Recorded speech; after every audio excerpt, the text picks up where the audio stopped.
Mother-in-law kicked me out of the family business. But she forgot who had the patents.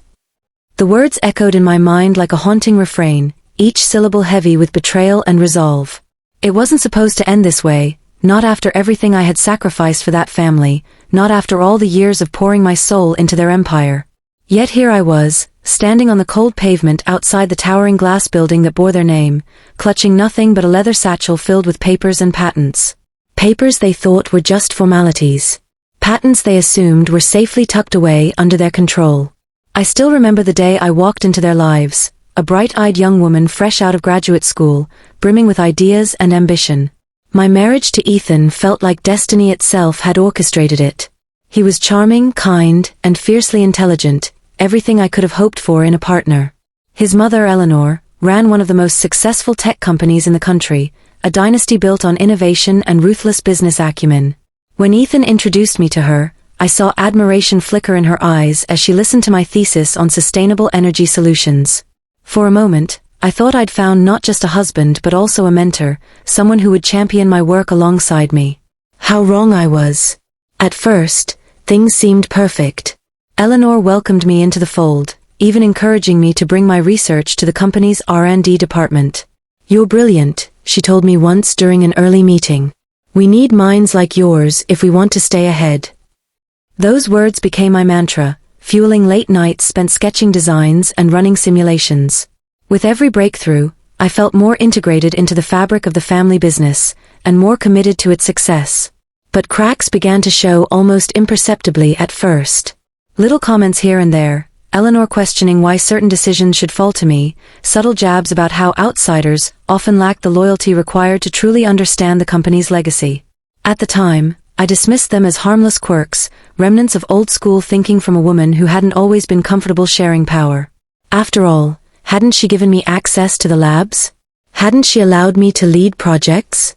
What I didn't realize then was that Eleanor's generosity came with strings attached, strings I wouldn't see until it was too late.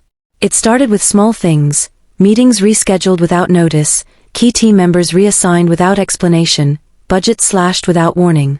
Each incident chipped away at my confidence, leaving me scrambling to prove myself over and over again. And yet, despite the obstacles, I persisted. Because deep down, I believed in what we were building together. I believed in the potential of the technology I'd helped create, technology that could revolutionize entire industries, reduce carbon footprints, and change lives. Then came the patents. They were my baby, born out of countless sleepless nights and endless cups of coffee. Ideas scribbled on napkins, algorithms refined through trial and error, prototypes tested and retested until they worked flawlessly. The patents weren't just legal documents, they were proof of my contribution, tangible evidence of the value I brought to the table. So when the lawyer suggested filing them under my name due to some obscure clause in international intellectual property law, I agreed without hesitation. It seemed like a minor detail at the time, a bureaucratic formality meant to protect the company's interests. How naive I was.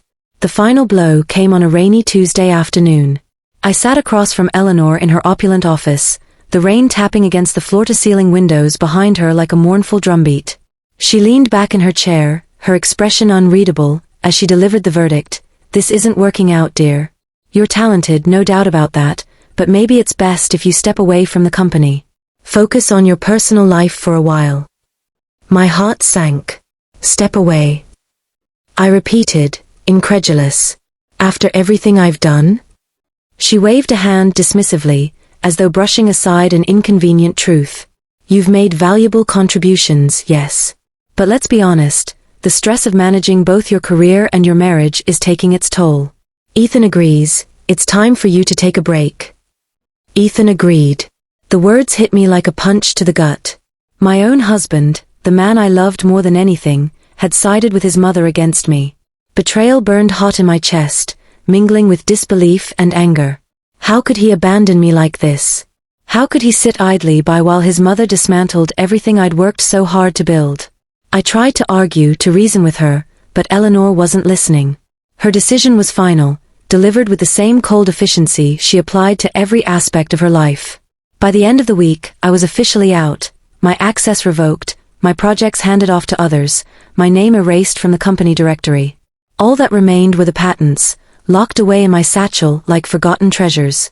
Standing there on the sidewalk now, staring up at the gleaming facade of the company that had once been my second home, I felt a strange mix of emotions swirling inside me. There was grief certainly, the loss of something I'd poured my heart into, but also a simmering sense of defiance. Eleanor thought she'd won, that by kicking me out she'd neutralized any threat I might pose to her empire. But she'd underestimated me. She'd forgotten who held the keys to the kingdom. As I hailed a cab and climbed inside, clutching my satchel tightly, I allowed myself a small smile. This wasn't the end, it was only the beginning. Whatever happened next, one thing was certain, Eleanor would soon learn exactly what it meant to cross someone who knew the true worth of her creations. The days that followed were a blur of activity, each moment charged with purpose. I rented a modest apartment downtown, far enough from the shadow of the family business to feel like a clean slate but close enough to keep tabs on their movements. The space was Spartan compared to the luxury I'd grown accustomed to, but it suited my new mindset perfectly. Stripped of distractions, I could focus entirely on what mattered, reclaiming my place in the world. I reached out to old contacts, people who had admired my work before Eleanor's influence cast its long shadow. Some hesitated, wary of crossing the formidable matriarch, but others responded with cautious enthusiasm. One former colleague, Rachel, met me for coffee at a quiet cafe near the river. Over steaming cups of espresso, she listened intently as I laid out my plan. "You're serious about going head-to-head with her?" Rachel asked, her brow furrowed with concern. "Eleanor doesn't play fair, you know that." "I don't intend to fight dirty," I replied firmly. "Just smart. And honestly, Rachel, I don't think she realizes what she's up against." Rachel studied me for a long moment before nodding slowly. "If anyone can pull this off, it's you. Just, be careful. She'll come after you with everything she's got." Her warning lingered in my mind as I left the cafe, the weight of it settling heavily on my shoulders. Eleanor was no ordinary adversary, she was a force of nature, capable of bending people and circumstances to her will. But I had something she didn't, nothing left to lose. That realization gave me strength, steeling my resolve as I dove deeper into the intricacies of my patents. Each document represented years of painstaking effort, innovations that pushed boundaries and defied conventional wisdom. Together, they formed the backbone of several flagship products within the family business, products that generated millions in revenue annually. Without them, the company would falter, its competitive edge dulled significantly. Eleanor must have known this, which made her decision to oust me all the more baffling. Did she really believe she could operate without me? To test the waters, I filed a provisional injunction against the company, citing unauthorized use of my intellectual property. It was a calculated move, designed to send a clear message without tipping my full hand. Within hours, my phone buzzed incessantly with calls from panicked executives and irate lawyers. They demanded answers, accused me of sabotage, and pleaded for a resolution. But I remained silent, letting the uncertainty fester. Meanwhile, I began assembling a team of trusted allies, engineers, marketers, investors, all united by a shared vision of creating something better, something revolutionary.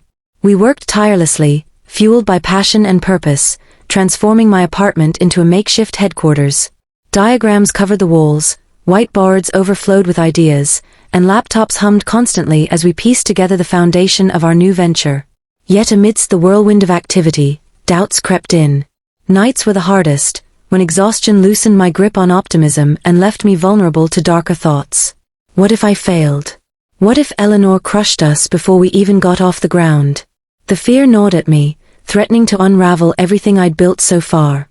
But then I'd glance at the stack of patents sitting neatly on my desk, reminders of my resilience and ingenuity, and the fear would fade, replaced by determination. One evening, as I pored over financial projections, there was a knock at the door. Startled, I opened it to find Ethan standing there, his face pale and drawn.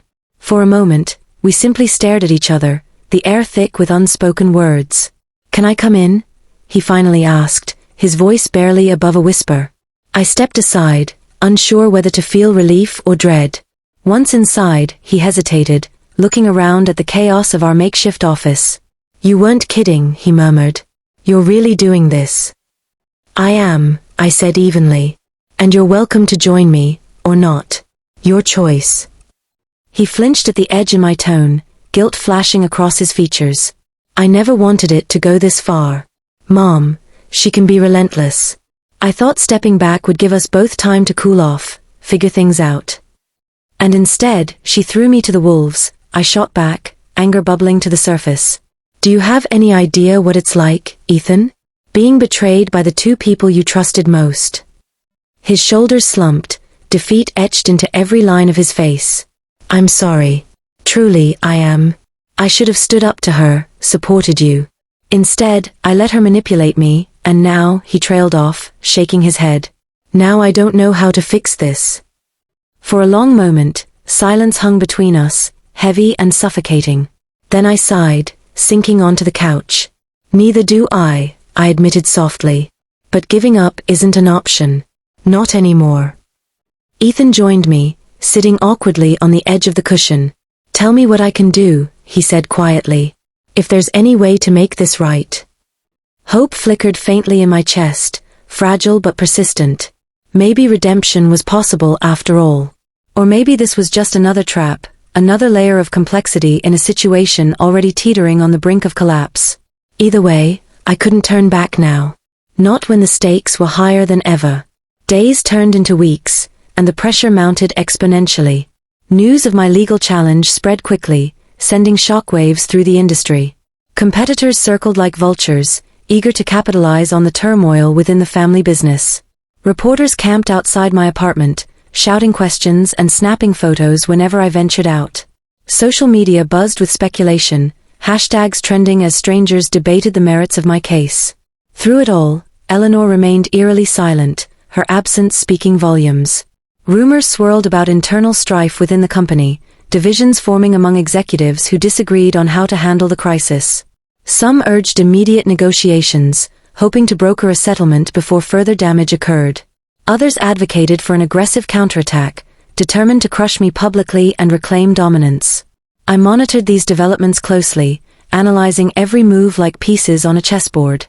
Each decision Eleanor made, or failed to make, revealed vulnerabilities I could exploit. Yet despite my strategic advantage, anxiety gnawed at me relentlessly. This wasn't just about winning anymore, it was about proving myself, silencing the doubts that had plagued me since the day I was ousted. One morning, as dawn painted the sky in hues of gold and pink, I received an email from an unexpected source, Marcus Reed, CEO of a major competitor. His message was brief but intriguing, inviting me to discuss a potential partnership. Curiosity piqued, I accepted, arranging to meet him later that afternoon at a discreet location. Marcus greeted me warmly, his demeanor polished yet genuine. Over coffee, he outlined his proposal, funding for my fledgling startup in exchange for exclusive rights to license certain technologies covered by my patents. The offer was tempting, promising resources and support I desperately needed. But something about it felt off. This isn't just about money, is it? I asked pointedly, studying his reaction. Marcus smiled knowingly. Let's just say I have a vested interest in seeing Eleanor taken down a peg or two. She's dominated this market for too long, stifling innovation and crushing competition. A rising star like you could shake things up nicely. His candor caught me off guard, forcing me to confront uncomfortable truths. Was I willing to align myself with someone whose motives mirrored Eleanor's own ruthlessness? Could I trust Marcus to honor our agreement, or would he ultimately betray me as well? Before I could respond, my phone buzzed violently in my pocket. Pulling it out, I saw a string of urgent notifications lighting up the screen. Something big had happened, something that changed everything. With trembling fingers, I opened the first message and froze. My heart pounded wildly as reality shifted beneath my feet, leaving me breathless and uncertain. Whatever lay ahead, one thing was clear, the game had changed forever. The notification on my phone was from a trusted contact within the family business, a mole I'd unwittingly cultivated during my time there. It was a single line, but it hit me like a thunderclap. Eleanor's calling an emergency board meeting. She's planning to dissolve the company and liquidate assets. My stomach churned as the implications sank in. Dissolution meant chaos, jobs lost, partnerships severed, decades of hard work reduced to ashes. But more importantly, it meant Eleanor had decided to cut her losses rather than face me head-on. She wasn't just trying to protect her empire, she was preparing to burn it all down before I could claim what was rightfully mine. I stared at Marcus across the table, his expression shifting from curiosity to concern as he registered the shock on my face. "What is it?" he asked, leaning forward slightly. I hesitated for a moment, torn between secrecy and necessity. Marcus might be playing his own game, but right now, he was the only ally I had in the room. Taking a deep breath, I slid my phone toward him, letting him read the message. His eyes widened as comprehension dawned. "She's panicking," he said slowly, sitting back with a low whistle. "This isn't just about you anymore, it's survival. If she thinks dissolving the company will stop you, she's desperate." Desperate or not, Eleanor's desperation made her dangerous. I knew her well enough to understand that she wouldn't go quietly into the night. This move wasn't just tactical, it was personal. By dismantling the business, she was effectively erasing any trace of me, rewriting history so thoroughly that no one would remember the role I'd played in its success. But she'd underestimated one crucial factor: I wasn't fighting alone anymore. By the time I returned to my apartment-turned-headquarters, the team was already assembled, buzzing with nervous energy. Rachel had intercepted additional intel confirming the dissolution plan, and everyone was scrambling to piece together a response. The air crackled with tension as I walked in, their faces turning to me expectantly. "We can't let her do this," Rachel said firmly, pacing in front of the whiteboard covered in scribbled notes. "If she liquidates, we lose leverage. Those patents won't mean anything if there's nothing left to fight for." "She's trying to take us off the board entirely," added another team member, Tom, who had joined us after leaving the family business under less than friendly terms. His voice carried a note of bitterness. Classic Eleanor move, destroy everything rather than share power. I nodded, absorbing their words while my mind raced through possibilities. They were right, liquidation would neuter our legal challenge, rendering the patents useless as bargaining chips. But there was still a window of opportunity, however narrow. If we acted quickly, we could strike first and force her hand. "Here's what we're going to do," I began, stepping to the center of the room. All eyes locked onto me, waiting. "We accelerate the launch of our startup. Full throttle. We don't have time to finesse this, we need to get something tangible out there before she pulls the trigger." Murmurs rippled through the group, equal parts excitement and apprehension. Launching a new venture under normal circumstances was daunting enough, doing it overnight seemed impossible. But impossibility had never stopped me before. Rachel raised a skeptical eyebrow. "You realize how risky that is, right? We're talking about putting untested tech into the market without proper vetting. One misstep, and we're dead in the water." "It's a calculated risk," I countered, my voice steady despite the storm brewing inside me. "Eleanor's counting on us being too disorganized to respond. If we surprise her, if we show the world exactly what we're capable of, it'll throw her entire strategy into disarray." Tom crossed his arms, nodding thoughtfully. "And if we succeed, we flip the narrative. Instead of being the scorned ex-daughter-in-law, you become the visionary innovator taking back what's yours." "Exactly," I said, allowing myself a small smile. For the first time in weeks, I felt a flicker of hope, not just for vindication, but for something greater. This wasn't just about reclaiming my place in the family business anymore. It was about proving that innovation didn't belong to corporations or dynasties, it belonged to the people brave enough to create it. The next 72 hours blurred into a feverish haze of coding marathons, design tweaks, and last-minute pitches to potential investors. Every waking moment was consumed by the singular goal of launching our flagship product, a revolutionary energy storage system powered by nanotechnology. It was the crown jewel of my patents, the culmination of years of research and development. And now, it was our lifeline.